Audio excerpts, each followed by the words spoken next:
হরে কৃষ্ণা, রাধে রাধে। তোমরা সব কেমন আছো? আশা করছি অনেক অনেক ভালো আছো। আর আমার অল্প কথা গল্পতে সবাইকে অনেক স্বাগত জানাই। আর এখন সকাল হয়ে গেছে, বাড়ির সব কাজ সারা হয়ে গেছে, কারণ কি অনেক ভোর ভোর উঠেছিলাম, সব কাজ সেরে নিয়েছি। আর এই যে দেখছো, এখন যাচ্ছি জল আনতে। তো চলো জলটা এনে তারপরে সবজি হবে।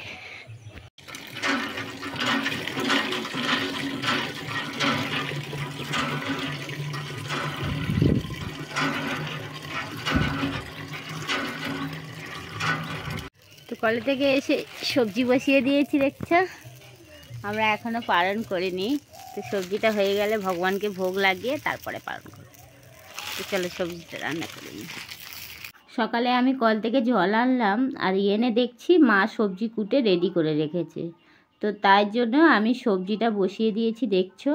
আর মা এখানে অনেক রকম সবজি দিয়েছে, লাল মিষ্টি আলু দিয়েছে, লাল আলু দিয়েছে, পটল দিয়েছে, আর দুডাল পুঁই শাকের খাড়া ছিল, সেই খাড়া দুটো দিয়েছে, একটু পেঁপে দিয়েছে, দিয়ে অনেক রকম সবজি দিয়ে একটা রসা মতো হবে, সেটা মুড়ি দিয়ে আমরা প্রসাদ পাবো। যেহেতু আগের দিন আমাদের রামনবমী ছিল, তো তাই আমি সকাল সকাল শুধু ভিজিয়ে মুড়িটা অতটা ভালো লাগবে না, তাই মাকে বললাম যে একটু সবজি করলে আমরা সবাই একসঙ্গে প্রসাদ পাবো। আর এই সবজিটা করে আগে ঠাকুর ঘরে ভোগ লাগিয়ে দেব, দিয়ে তারপরে আমি রান্না করব। আর এই যে দেখছো, উনুনটা তো না বড় আর কড়াইটা ছোট, আগুনের আঁচটা না আমার হাতে লাগছিল, তার জল ঢালতে গিয়ে দেখছো কতটা পড়েও গেল। তো যাকে কোনো ব্যাপার না। আর এই কড়াইটা দেখেছি আমার মায়ের মাপের, একদম ছোট্ট পাড়া একটা কড়াই, কিন্তু আমরা আসলেও হয়ে যায়। তো যাই হোক, আমার সবজিটা হয়ে গেছে, আমি গরম গরম সবজিটা নিয়ে চলে এসেছি। আর এখন আমি আমার গোপুসোনাকে ভোগ লাগাবো। আর যেহেতু আমি সকালে পালন করব, আমাদের পালনের টাইম হচ্ছে 5টা 50 থেকে 9টা 45-এর মধ্যে। তো অনেকটা সময় আমরা হাতে পেয়েছি। আর যেদিন করে কি হয় বলো তো, খুব শর্ট টাইমে পালন পড়ে, তখন আমরা উল্টোটাই করি। কারণ কি বলো তো, মুড়ি টুড়ি যা প্রসাদ থাকলো একটু পালন করে নিয়ে তারপরে যা খাবো সেটা পরের ব্যাপার। তো এইরকমভাবে চলে। আজকে যেহেতু আমাদের অনেকটা সময় আছে, আমরা তার জন্য সবজি বানিয়ে ভগবানকে ভোগ লাগিয়ে তারপরে আমরা সবাই পালন করব। আর জানো তো, আমাদের এই রামনবমীটা হয়ে গেলে তারপরে আজকের যেমন আমরা প্রসাদ পাবো, আগের দিন রামনবমী ছিল আর আজকের আমাদের পালন, তো প্রসাদ পেয়ে নিয়ে আবার কালকের আবার আমাদের একাদশী। তো কালকের একাদশী আমাদের হয়ে গেলে পরের দিন পালনের দিন আমরা ভোরবেলা বেরিয়ে যাব চৈতন্য মহাপ্রভু গুরুদেবের বাড়ি। তো চলো আগে প্রসাদটা পেয়ে নিই। এত গরম পড়েছে কি বলবো। আর এই দেখো, এই গরমের মধ্যে রান্না করছি। রান্না বাড়া প্রায় কমপ্লিট হয়ে গেছে, শুধু শাক ভাজা আর 2 ইঞ্চি শাকটা ভাজা হবে। আর এখানে ডিমের শাকটা সিদ্ধ হবে, ডিমের শাক মিষ্টি আলু দিয়ে সিদ্ধ বসিয়েছি। এই দুটো হলে হয়ে যায়। কী কী রান্না করেছি তোমাদেরকে দেখাই চলা। পটল আলুর তরকারি করেছি, আর এইদিকে পটল ভাজা, এই 2 ইঞ্চি শাক ভাজা, আর ওইটা ডিমের শাক সিদ্ধ হচ্ছে, দেখছো। ভাতের সঙ্গে কচি পাতা ভাতে দিয়েছি, আর একটু পেঁপে ভাতে দিয়েছি, একটা গোটা উচ্ছে ভাতে দিয়ে দিয়েছি। তো আজকের এই ছিল আমার রান্না। চলো রান্নাটা কমপ্লিট হয়ে গেলে গোপুসোনাদেরকে ভোগ লাগাবো। এদিকে আমার রান্না আর একটু বাকি আছে, কিন্তু মার অতটা সময় নেই, কারণ কি তোমাদের যা বলা হয়নি, হঠাৎ করে ফোনটা এসছে, তাই আজকের আমার বৌমার মানে বাচ্চা হবে আর কি। তো ডায়মন্ড হসপিটালে মা যেতে হবে। তো যেহেতু মা ছাড়া কেউ আর মানে সেরকম কিছু পারে না, তো তাই মাকে যেতে হবে। আর এই যে দেখছো, সবজিটা একটু বাকি আছে, কিন্তু অতটা টাইম নেই, খুব তাড়াহুড়োতে বেরোতে হবে, যেহেতু অবস্থা একটু খারাপ আছে। তো যার জন্য মা তাড়াতাড়ি করে প্রসাদ ভগবানকে ভোগ লাগিয়ে নিজে প্রসাদ পেয়ে তারপরে বেরোবে। তো আমি এদিকে রান্না কমপ্লিট না হতে হতে মা প্রসাদ কাটিয়ে নিয়ে এবার গোপুসোনাদেরকে ভোগ লাগবে। খাবার টাবার একটু ঠান্ডা করতে হবে। মা এখনও জামা কাপড় কিছু পরেনি, হট করে চানটা করে তারপরে বেরিয়ে যাবে। এদিকে কি করবে বলো, যখন যেরকম তখন সেরকম মানিয়ে নিতেই হবে। তো চলো। রান্না করে খাওয়া দাওয়া করে এতটা গরম লেগেছিল, এই যে দেখছো তিলক সব উঠে গেছে। আর মা তো গেছে হসপিটালে, কেন যেন আমার বৌমার মানে বাচ্চা হবে, তো ডায়মন্ডে চলে গেছে, তাড়াতাড়ি করে রান্না করে দিলাম সকালে, যেহেতু কালকের আগের দিন উপোস ছিল। তো তার জন্য সকালে রান্না করে দিয়েছি, দিয়ে ভোগটা লাগিয়ে তাড়াতাড়ি প্রসাদ খেয়ে মা চলে গেছে। আর আমরা তারপরে প্রসাদ পেলাম। আর এতটা গরম, মন্দির দাওয়ায় চুপ করে বসেছিলাম। আর এইবার একটু বেলাটা একটু পড়ে মনে হচ্ছে যেন এবার একটু আকাশটা একটু হালকা হলেও একটু ঠান্ডা ঠান্ডা ওয়েদারটা খুব সুন্দর লাগছে। তো ভাবছি কি বলো তো, মা আমার অনেকগুলো কাজ দিয়ে গেছে। মা এখন 4-5 দিন তো কম করে আসতে পারবে না, কারণ কি সিজারে বাচ্চা হলে তো এখন অনেক দিন বেডে থাকতে হয়। আজ সেরকম করে মা আমার বৌমার সঙ্গে কেউ নেই, আর দিদি ও যেতে পারবে না, তো যার জন্য মাই চলে গেল। আর অ্যাকচুয়ালি কী বলো তো, আমার মা এই কাজগুলো খুব ভালো করতে পারে। যেরকম আমার মেয়ে যখন বাচ্চা হয় তখন আমার মা গিয়েছিল, আমার বোনঝি যখন হয়েছিল বাচ্চা, সবটাইতেই আমার মা। তো মা যতটুকু জানে আমার দিদি অতটুকু জানে না। তো ওই জন্য আমার দিদি বললো যে আমি যেতে পারবো না, আর এমনি ওর হসপিটালে গেলে ওর অস্বস্তি হয়, খুব শরীর খারাপ হয়ে যায়। তো ওই জন্য মা চলে গেছে। আর আমি কি করছি বলে তো, আমি এখন ইট ভাঙবো। এই যে দেখো, ইট ভেঙে নেব, কটা ইট ভেঙে তারপরে আবার সন্ধ্যে রান্না করব। এখন পুরো দায়িত্বটা আমার কাঁধে দিয়ে চলে গেছে মা। তো চলো ইটটা আগে কিছুটা ভেঙে নিই। মটরটা সবে ভিজিয়ে দিয়েছি। ভাবলাম কি বলো তো, যে আজকের তোমার দাদাভাই আমরা সবাই পুষ্টি ভাত খাবো, মানে ভিজে ভাত আর কি। গরম ভাতে জল দিলে না ওটা খুব সুন্দর একটা গন্ধ বেরিয়ে আসে, আর খেতে খুব ভালো লাগে। তো গ্রামের দিকে ওটা পুষ্টি ভাত বলে, ওটা সত্যিই খুব খেতে ভালো লাগে। আর তারপরে যদি তালের গুড় থাকে, তালের গুড়ের পাটালি দিয়ে পুষ্টি ভাত খেতে খুব ভালো লাগে। আজকে একটু বাজারে গিয়েছিলাম, তো এই দানা কিনতে, কুমড়ো দানা, তারপর ঢেঁড়সের দানা, এমনি সব দানা আছে এখানে। দেখছো উল্টো দিক করে তোমাদের দেখাচ্ছে, এই মাঠটা না পুরোটাই ফাঁকা।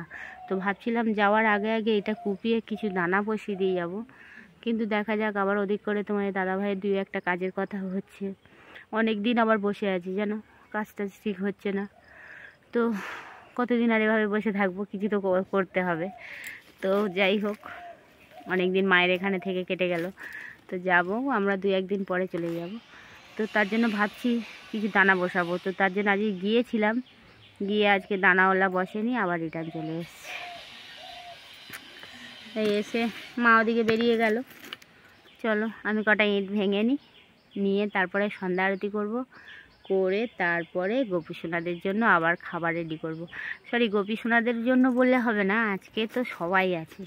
আজ গোপী সোনা আছে, প্লাস রাধারানী মানে কৃষ্ণ দাদা, রাধা বৌদি, এরকম করে অনেক অনেক আছে।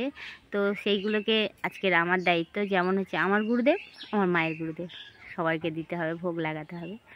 তো চলো আগে ইটটা ভেঙে নিয়ে তারপরে এই জায়গাটা দেখাবো বললাম না, তো চলো দেখা। এই দেখো, এই জায়গাটা পুরোপুরি পরিষ্কার করে নিলে না অনেক গাছ দেওয়া যাবে। আগেরবার দিয়েছিল আমার দিদি, এই যে দেখছো কটা খুঁটি লাগানো আছে, এখানে গাছ দিয়েছিল। এখানে গাছ দিলে পুরোপুরি রোদটা পায় আর খুব সুন্দর হয় জানো। তো ভাবছি এই জায়গাটা আমি যাওয়ার আগে আগে কিছু দানা বসিয়ে দিয়ে যাব। তো আমি স্নান করে নিয়েছি, এই যে দেখছো স্নান করে ড্রেস করে নিয়েছি, আর তিলক করা হয়ে গেছে। এখন আর্নিক করিনি, আর্নিকটা একটু পরে করব। আগে গোপী সোনাদেরকে আরতিটা কমপ্লিট করে নিই। এই যে সবে ঠাকুর ঘরে এসেছি, তো চলো গোপী সোনাদেরকে আগে আরতি করে নিয়ে তারপরে আর্নিক করতে বসবো।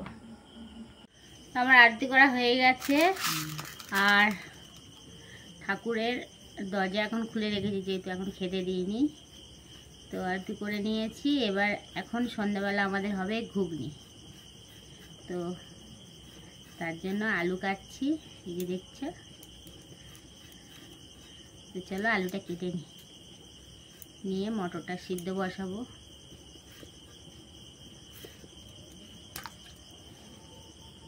আজকে একটু ঘুগনি বানাবো, কারণ কি বলো তো, সকালে রান্না করেছি আর ওবেলার ভাতও ছিল কিছুটা। তো ভেবেছিলাম যে আমরা ওই ভাতটা খেয়ে নেবো রাত্রেবেলা, ভিজে ভাত করে পুষ্টি ভাত করে খেয়ে নেবো, কিন্তু তোমার দাদাভাই একদমই খাবে না। ও বললো কি আজকের ঘুগনি খাবো। আর ঘুগনিটা ও এনে ভিজিয়েও দিয়েছিল দোকান থেকে, মটর এনে। তো আমি প্রেসারে আগে মটর আলু সিদ্ধ করে নিয়েছি। আর এই যে দেখছো, এখন আমি একটু ফোড়ন দিলাম, তেজপাতা শুকনো লঙ্কা একটু ফোড়ন দিলাম। যেহেতু আমাদের ঘুগনিটা হয় নিরামিষ, আর নিরামিষ ঘুগনিটা তোমাদের কাদের কাদের ভালো লাগে জানি না, প্লিজ কমেন্ট করে জানিও। কিন্তু আমাদের ঘুগনিটা, নিরামিষ ঘুগনিটা এতটাই ভালো লাগে, সত্যি কথা বলতে যারা যারা আমিষ ঘুগনি খায় আর আমাদের বাড়িতে এসে নিরামিষ ঘুগনি খেয়ে যায়, সবাই বলে সত্যি একটা মানে অসাধারণ ব্যাপার, সত্যি ঘুগনিটা এত সুন্দর কি করে তোমরা বানাও। কিন্তু ঠিক তা নয়, আমরা এই অল্প কিছু উপকরণ দিয়েই আমি রান্না করি, কিন্তু কেন জানি না সবার মুখে ভালো লেগে যায়। আর ভালো লাগবার একটা কারণ আছে, সেটা কি বলো তো? যে প্রসাদ ভগবান গ্রহণ করে সে প্রসাদ তো অবভিয়াসলি খুব সুন্দরই হবে, তাই না? আর যেটা আমরা আমার গোপু সোনাদেরকে ভোগ লাগিয়ে তারপরে সেই প্রসাদটা পাই। তো এই দেখো, আমি আগে মশলাটা একটু ভেজে নিয়েছিলাম, আর যদিও শুকনো লঙ্কাটা একটু বেশি করা হয়ে গেছে, তাহলেও কোনো অসুবিধা হবে না। কারণ কি বলো তো, শুকনো লঙ্কাটা আমি ঝালের জন্য দিই না, আমি দিই কী বলো তো, সুন্দর একটা গন্ধ কিংবা একটা টেস্ট, আলাদা একটা টেস্ট আসবে বলে তাই দিয়েছিলাম। আর এই যে দেখছো, ছোটো ছোটো টমেটো আমি কেটে রেখেছিলাম, আর এই মশলাটা কষানো হয়ে যাওয়ার পরে আমি টমেটো দিলাম। যদিও ঘুগনিটা আমি যখন মটরটা যখন আমি প্রেসারে দিয়েছিলাম, তখন আমি হলুদ আর লবণ আর একটু বড় গরম মশলা, যেটা আমি দারচিনি দিয়ে এলাচ দিয়ে আমি সিদ্ধ বসিয়েছিলাম। তো যদিও আমার ওখানে হলুদ দেওয়া আছে, তাই আমি এখানে কিছু দেব না, এখানে শুধু জাস্ট মশলাটা ভালো করে পাকিয়ে নেব সুন্দর করে। আবার কি বলো তো, যেমন তেমনভাবে রান্না করলেও আমি রান্না করি একটু অন্য পদ্ধতিতে। কারণ কি বলো তো, যেহেতু নিরামিষ প্রসাদ হবে, আর সেই প্রসাদটা যদি না সুন্দর হয় তাহলে সেটা কেমন লাগে? একদমই বাজে লাগে, তাই না? আর আমাদের কাছে অন্য কোনো অপশান নেই। যেমন কি বলো তো, যখন আমরা আমিষ খেতাম তখন হয়তো আমাদের মনে করতে হতো যে আজকে সবজিটা ভালো লাগছে না, চলো একটু শসা এটা ওটা কেটে একটা সল্ট করো, একটু পেঁয়াজ দিয়ে দাও। কিন্তু এখন আমাদের তো ওই আমিষগুলো জিনিসগুলো একদমই চলবে না। তারপরে অনেক অনেক জিনিস আছে, সেগুলো আমাদের একদমই চলে না। তো যাই হোক, এখন আমাদের যেটা চলে সেটা আমাদের চলাতেই হবে, আর সেটা খুব সুন্দর করে বানাতে হবে। অ্যাকচুয়ালি কি বলো তো, যারা রান্না করে অ্যাকচুয়ালি তারাই জানে যে কোন রান্নাটা কেমন হতে পারে, সেটা দেখেই বলে দেওয়া যায়। যেমন এই দেখো না, আমি ঘুগনি বানাচ্ছি, আমি দেখেই বলে দিচ্ছি আজকে ঘুগনিটা অসাধারণ হবে। কেন বলো তো, একটা আলাদা একটা সুন্দর গন্ধ থাকে না, সেই গন্ধটা ছাড়লে বোঝাই যায় যে ঘুগনিটা কেমন হতে পারে। তো এই দেখো, একটু আমি আমার ঘুগনিটা একটু ফুটতে দেব, আর একটু প্রেশার কুকারে ছিল সেটাও আমি ধুয়ে দিয়ে দিলাম। আর কি বলো তো, তোমরা যখন বাড়িতে ঘুগনি বানাবে অবশ্যই অবশ্যই করে একটা জিনিস দিতে ভুলবে না। সেটা কি বলো তো, সেটা হলো বেসন। বেসনটা তোমরা যে যেমনভাবে খেতে চাও, খুব গাঢ় খাবে কেন, যদি মনে হয় যে বেসনটা খুব গাঢ় হয়ে গেলে বাজে লাগে, তাহলে অল্প একটু বেসন দেবে, দিয়ে সেটা সুন্দর করে নাড়িয়ে নেবে, দেখবে তোমাদের মনেই হবে না যে ঘুগনিটা বেসন দেওয়া। অ্যাকচুয়ালি কি বলো তো, বেসনের টেস্টটা এত সুন্দর যে আসে, সেটা তোমরা মানে এমনি বেসন না দিলে ঘুগনিটা ওরকম টেস্ট কিন্তু কখনোই আসবে না। তোমরা যারা মনে করো যে দোকানের ঘুগনি আর বাড়ির ঘুগনি এক হয় না কেন, কিন্তু এটা সম্পূর্ণ ধারণাটা উল্টো। ঠিক মতো যদি রান্না করা যায়, দোকানের দ্বিগুণ স্বাদ বাড়িতে হয়ে যায়, জানো। তো একটু আমি বেসন দিয়ে একটু জল দিয়ে দিলাম বাটিটা ধুয়ে, কারণ কি বলো তো, খুব মোটা হয়ে গেলে আবার মুড়ির সাথে ভালোই লাগবে না। এই দেখো, আমার ঘুগনিটা হালকা ফুটে এসছে, আর এইবার আমার ঘুগনিটা রেডি। আমি উপর থেকে জিরে আর একটু হালকা গরম মশলা দিয়ে দেব, দিলে আমার ঘুগনিটা পুরো রেডি হয়ে যাবে। এই দেখো, ঘুগনিটা বানাতে বানাতে না সত্যি কথা, ভগবানের নিবেদন দেব তো বলতে নেই, তবু মনে হচ্ছিল যে মা যদি থাকতো ভোগ লাগিয়ে দিত আর আমরা বসে বসে প্রসাদ পেয়ে নিতাম। কিন্তু তা না, মা নেই, আর ওদিকে একটা টেনশান তো রয়ে গেছে, খালি খালি ফোন দিচ্ছি মায়ের কাছে যে মা কী হলো কী হলো। তো এখনও আমাদের কোনো বেবি হয়নি, তো দেখা যাক কখন হয়। তো ওটা তো ওর নিয়মে আসবে না, তো ডাক্তারবাবু বলেছে রাত্রেবেলা নর্মাল ডেলিভারি হবে। তো আগে যেহেতু বলেছিল যে সিজার করব, যেহেতু ওর তখন অবস্থা খুব খারাপ ছিল, তারপরে দেখা গেল ডাক্তারবাবুরা দেখলো পরীক্ষা করে, যে বলল যে সিজার করতে লাগবে না, নর্মাল ডেলিভারি হবে। তো যাই হোক, এই দেখো আমার ঘুগনিটা রেডি হয়ে গেছে। আর গুঁড়ো মশলা করে রেখেছিলাম, এইটা কিন্তু খুব অবশ্যই করে তোমরা দেবে। কারণ কি বলো তো, ঘুগনির যে একটা আলাদা স্মেল, গন্ধ এতটাই সুন্দর, এই মশলাগুলো পারফেক্টভাবে যদি না পড়ে তাহলে খেতে অতটা ভালো লাগবে না। তো দেখো আমার ঘুগনি পুরো রেডি। আর এইবার আমি আমার গোপুসোনাদের তারে নিয়ে নিয়েছি, আর এইটা আমি ঢাকা রেখে দিয়ে গোপুসোনাদেরকে ভোগ লাগাতে আসবো। তো এই দেখো আমার গোপুসোনাদেরকে আমি ভোগ লাগিয়ে দেবো। আলাদা একটা পাত্রে নিলে ভালো হতো, কিন্তু আমি নিলাম না। কারণ কি বলো তো, মা এখানে নেই, আর আমার না এত কাজ করা অভ্যেস নেই। আগে করতাম, কিন্তু যেখান থেকে আমি কলকাতায় গিয়েছি, একটাও বেশি কাজ করতে গেলে আমার যেন কীরকম হাঁপিয়ে উঠি, ভালো লাগে না। তো যাই হোক, ভালো না লাগলেও তো কোনো উপায় নেই না। আর গোপুসোনাদের তো না খেয়ে রাখার কোনো উপায় নেই, সবাই খাবো দাবো, পরিষ্কার করব। আর অ্যাকচুয়ালি কি বলো তো, আমার এগুলো ভালোই লাগে। তো তার জন্য আমি আর বেশি বাসন করলাম না, অল্প বাসন থাকলে চটপট মাজা হয়ে যাবে। তো এই দেখো ভোগ লাগানো হয়ে গেছে। তো এবার আমরা খেতে বসবো। এই যে দেখো ওদিকে আমার দিদিমা বসেছে, এটা আমার দিদিমা। তো দিদিমা এতটুকুনি মুড়ি খাবে, তো তোমাদের দাদাভাই একটু মুড়িটা বেশি দিয়েছিল, কিন্তু আমার দিদিমার পছন্দ হলো না, এত মুড়ি কি করে খাবো। কিন্তু লাস্ট পর্যন্ত যখন ঘুগনিটা মুখে তুললো, তখন বললো না না ঠিক আছে, ঘুগনিটা খুব সুন্দর হয়েছে। শুধু ঘুগনি আর একটু নিয়ে খেলো। তো ওদের খাওয়া দাওয়া হয়ে গেছে। আর আজকে যেহেতু মা নেই, তার জন্য দিদিমা আমার কাছে আজকে থাকবে, আমার ঘরে। তো আমরা তিনজন এক জায়গায় থাকবো। তো চলো বিছানাটা করে নিয়েছি, দেখছি ওরা কি করছে, লাইট পাকা কি করছে দেখে নিই। এখন ঠাকুর মন্দিরের লাইটটা অফ করবো, এই মন্দিরের লাইট।